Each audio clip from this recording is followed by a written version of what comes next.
these families, giving them every ounce that we can muster. We're coming back on the air with breaking news out of Minneapolis. Police and the mayor holding a news conference on a shooting that unfolded this morning at a Minneapolis church.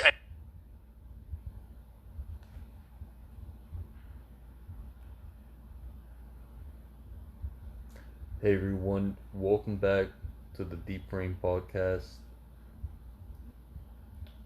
I'm your host Leo, and today this is not an easy video for me to make. I want to start this by being real with you. I'm not just a commentator, not just someone who reacts to the news. I'm also a father.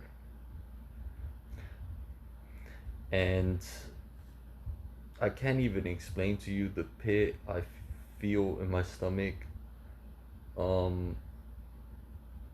The pit I felt in my stomach when I heard the news coming out of Minneapolis. Because God forbid, and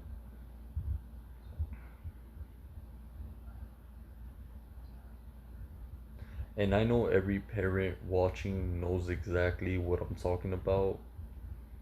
What happened at the Annunciation Catholic School and Church in Minneapolis, Minnesota on August 27, 2025, it shakes me to my core. 2 children ages 8 and 10 were killed.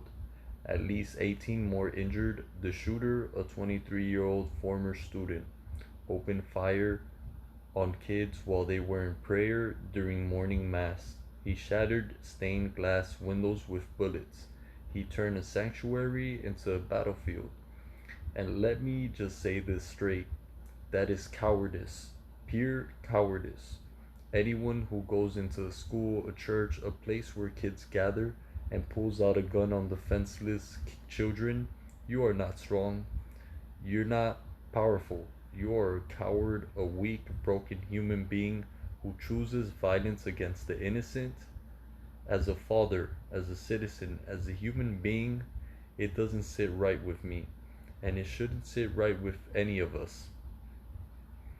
Now, let's start coming back on the air with breaking news out of Minneapolis. Police and the mayor holding a news conference on a shooting that unfolded this morning at a Minneapolis church, Annunciation Church, also a school, pre-K to 8th grade. Let's listen in to Mayor Jacob Fry. But to everybody out there, do not think of these as just somebody else's kids. Those families are suffering immense pain right now. Think of this as if it were your own. Every one of us needs to be wrapping our arms around these families, giving them every ounce that we can muster. These were Minneapolis families. These were American families. And the amount of pain that they are suffering right now is extraordinary. And don't just say this is about thoughts and prayers right now. These kids were literally praying. It was the first week of school. They were in a church. These are kids that should be learning with their friends. They should be playing on the playground. They should be able to go to school or church in peace without the fear or risk of violence, and their parents should have the same kind of assurance. That's right. These are the sort of basic assurances that every family should have, every step of the day, regardless of where they are in our country.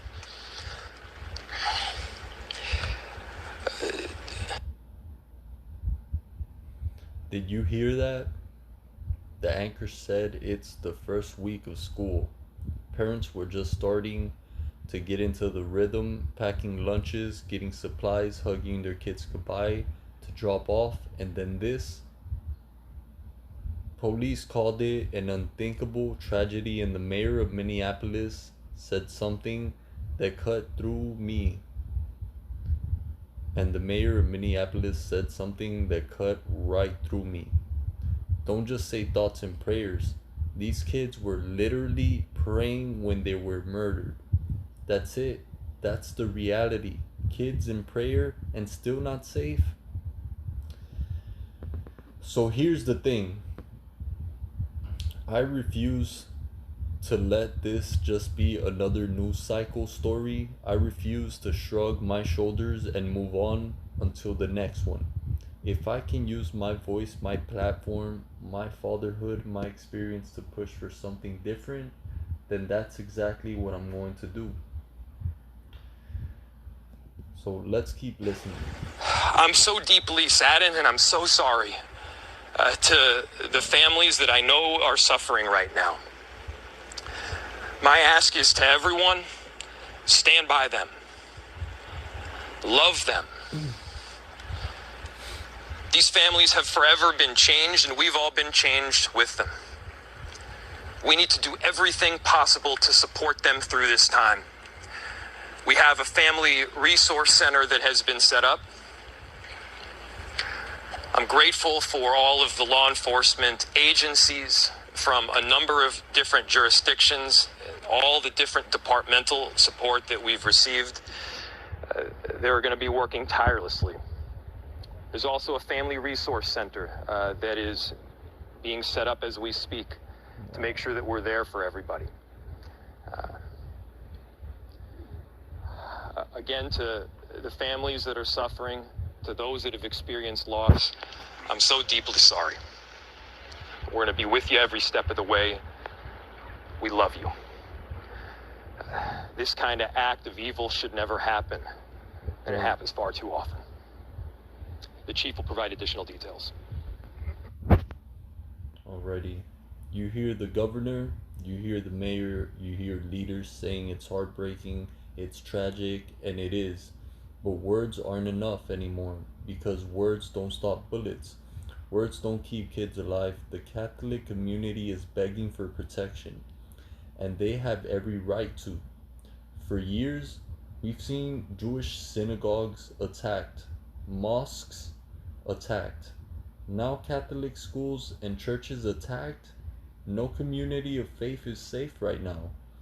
And that means every single parent, whether you're Catholic, Protestant, Muslim, Jewish, whatever, you're worried about the same thing I am, sending your kids to school or church and praying they come home alive. I need you to hear me on this. I'm not just reacting to tragedy, I'm demanding solutions, because when my son grows up, I want him to live in a country where he doesn't have to fear walking into school. If we do nothing, we're telling this generation and the next one that their lives are worth less than our conveniences. That we'd rather... Okay, so... Alright, so let's keep watching. My name is Brian O'Hara, B-R-I-A-N, O''H-A-R-A. I am the Minneapolis Police Chief. Earlier today, just before 8:30 a.m., our city experienced an unthinkable tragedy. Minneapolis police officers responded to a report of a shooting at a mass that was happening at the Annunciation Roman Catholic Church on the block behind me. This worship service was marking the first week of school for children that are attending the Annunciation Catholic School. During the Mass, a gunman approached on the outside on the side of the building and began firing a rifle through the church windows towards the children sitting in the pews at the Mass. Shooting through the windows, he struck children and worshipers that were inside the building. The shooter was armed with a rifle, a shotgun, and a pistol. This was a deliberate act of violence against innocent children and other people worshiping. The sheer cruelty and cowardice of firing into a church full of children is absolutely incomprehensible. Police officers from the Minneapolis Police Department immediately responded, entered the church, and attempted to provide first aid and rescue some of the children that were hiding throughout the building, while other first responders came and EMS responded to rush victims to near. Okay, and here's where I'm going to pivot. Enough is enough. This can be stopped. Not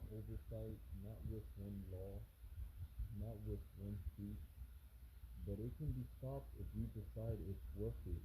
And I'll be real with you, if leaders in power adopt some of these ideas, and if even one child's life is saved, then that means my voice, your voice, all of us speaking up, it matters. So here's the solution, strong and unshakable. Fortress, schools, and churches. I know some people are going to hate this word, but hear me out. Our schools and churches need to be fortresses, not prisons, but fortresses of safety. Build perimeter security, high crime-proof gates, create controlled entry checkpoints at the front and back. Nobody walks in without going through security. Push those gates away from the building so attackers can't walk right up and fire into windows like what happened in Minneapolis.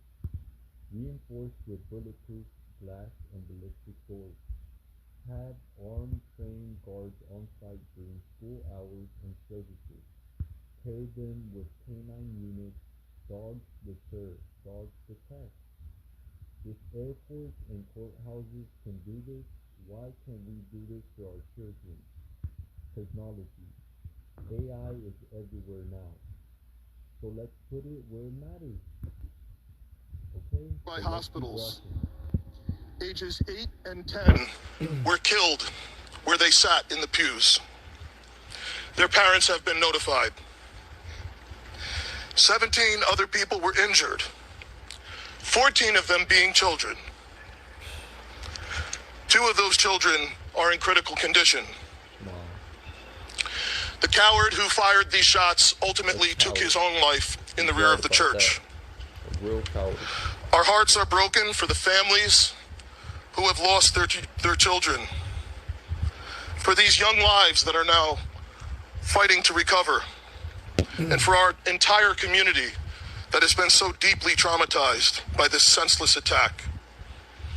We will stand together to protect our children, our schools, and our houses of worship. This deliberate act of violence is just a sign of cruelty that is beyond comprehension. Our hearts are broken for everyone that's been affected by this tragedy. As we begin the difficult path of healing, I want the community to know this, that even in the face of such evil, the Minneapolis Police Department and all of our law enforcement partners stand with our community. We stand with these families and with this parish. We will continue to be here for you. Beautiful words. I like that. Now, let's go into some suggestions that I would give to the higher-ups. Okay, so as for technology, right? AI-powered cameras that spot weapons before they're fired. Gunshot detection sensors that lock down doors and alert police instantly. Facial recognition alerts for high-risk individuals flagged by schools or law enforcement. We've got this technology, we're just not prioritizing it for schools. Mental health and threat prevention. This is critical. Every school and church should have a threat assessment team. When someone shows warning signs, violent posts online, angry rants, breakdowns, someone needs to step in. This isn't about criminalizing mental health. It's about prevention. It's about saying this person is at risk, and until they get help, they shouldn't have access to a weapon. That's just common sense.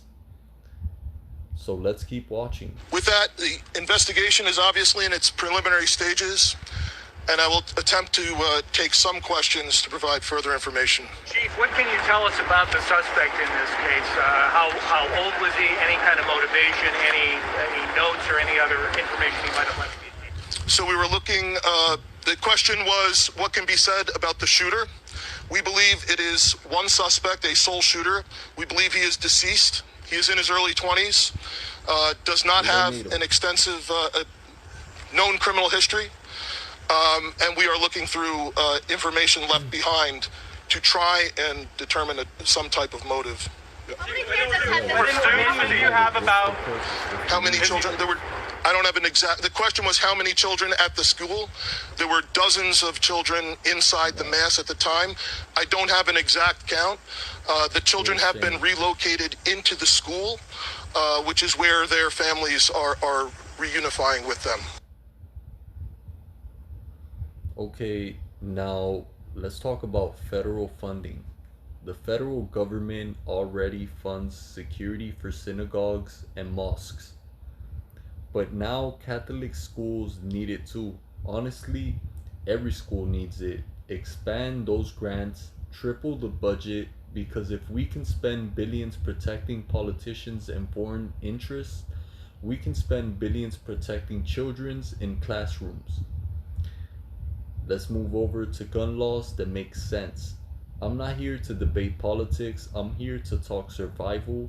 No civilian needs an AR-15 with a drum magazine. Universal background checks, mandatory waiting periods, red flag laws enforced nationwide. The shooter in Minneapolis got his gun legally. Legal doesn't always mean safe. And we've got to face that truth. Now let's keep watching. Other than the weapon, was the shooter a student, former student? Was he a former employee? Do we know that? The question was, do we know if the shooter was a former school employee or a former student? We don't have that information. His mom. Let me correct that information by saying, well, that's what I heard from the news. The first news video that came out. It says that that guy's mom worked for the school, which is, I don't know, it's just so weird all around. They should look more deep into this and investigate this, because it's just it's like the officer said, what's the motive behind it? What's the purpose for this person, for them doing what they did? You know, now let's keep watching. There's a vehicle. The question was anything left behind? There's a vehicle that we believe that the suspect used that is being searched, and we will be conducting other searches related to this. Inside the parking lot here. There was some neighbors who said that the door to the church had been barricaded. Yep. Is that correct? So the question was, neighbors had said that the door to the church had been barricaded. The shooter approached on one side of the church building, and on that side, at least two doors, it appears there had been like a 2x4 placed. So not all of the doors around the building, but on the side where the shooter did fire. And on the outside? On the outside, yes. Were there any explosives that were found? The question was there any explosives? There were reports of that. There were no explosives or improvised devices that we found. I do believe there was one, I guess you would call it a smoke bomb, like not an explosive, but a sort of a firework that would release smoke. And which side of the building? North, south? The side that is closest to us, here, on this side. Yep. Was the reason why it was also at these nearby homes? I don't have specific information on that I can release. The question was, is he dead from a gunshot wound? The answer is yes. We believe he took his own life in the parking lot. Was this outside or both inside that he was shooting? The question was he shooting outside and inside? He was absolutely shooting outside of the building on the side of the church, inside through the windows. It appears he may have gone inside, but I don't believe we've located any casings inside the building. So I'm not certain if he fired also while inside. It appears, if not all, most of the shooting happened outside the building. What a coward. Related to any other shootings that happened in the last 24 hours? Yeah, Taylor's asking, is this related to any of the other shootings? This does not appear to be related to any other shooting in the city. Do you know approximately how many rounds were fired? The question was how many rounds? I would say it's in the dozens. We don't have an exact count. Wow. There's a sidewalk on the outside as well as a grassy area. So obviously we are going through and taking our time to process the scene. Was he firing just one weapon, like the rifle? The question was he firing one weapon? We believe he had fired all three. He had a rifle, a shotgun, and a pistol. Was this individual licensed to conceal and carry? Did he have any? Were the weapons, was he lawfully carrying the weapons? I don't have that information. And I don't have any information on any significant criminal history either. Was he dressed at all in any actual type of gear or anything? It appeared he had some black clothing on, his cargo type pants. I guess you could interpret that as, however you like. All right, ladies and gentlemen, thank you for helping us to get the information out today. We have a lot. Okay, so here's what I want to leave you with. This shooting in Minneapolis wasn't just another tragedy, it was a warning. A warning that no child, no community, no faith is safe until we decide to change. As a father, I can't just sit back. I've got a son. I think about him every single day when I hear stories like this, and I refuse to accept that his generation should grow up in fear. And listen, this isn't just about my son. It's about your kids, your grandkids, the generations that come after us. If we don't fix this now, what kind of world are we leaving them? So to every lawmaker, governor, school board, and yes, even the president, I'm calling on you. Stop arguing, stop stalling, protect our kids, protect our communities, do it now. And to the shooter, he was a coward, and may he rest in piss in hell.